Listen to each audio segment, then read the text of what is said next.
আজকে 1 ফেব্রুয়ারি উপলক্ষে প্রত্যেকটা বিল্ডিং তাদের কুয়েতের পতাকার কালার দিয়া সাজাইছে। এই 1 ফেব্রুয়ারি উপলক্ষে আমরা 2 সাদিক ঘুরতে আসলাম কুয়েত সিটি মুরগাব।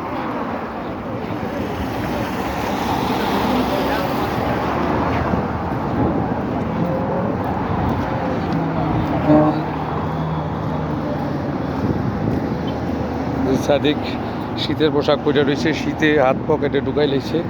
এত শীত আজকে, বাইরে প্রচণ্ড বাতাস। ওই যে দেখেন গাছের পাতা কেমন লড়ে চড়ে। বন্ধু, তোমার কথা খালি মনে পড়ে।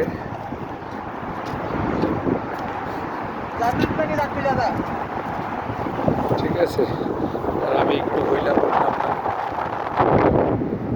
প্রচণ্ড বাতাস, ঠান্ডা ঠান্ডা বাতাস।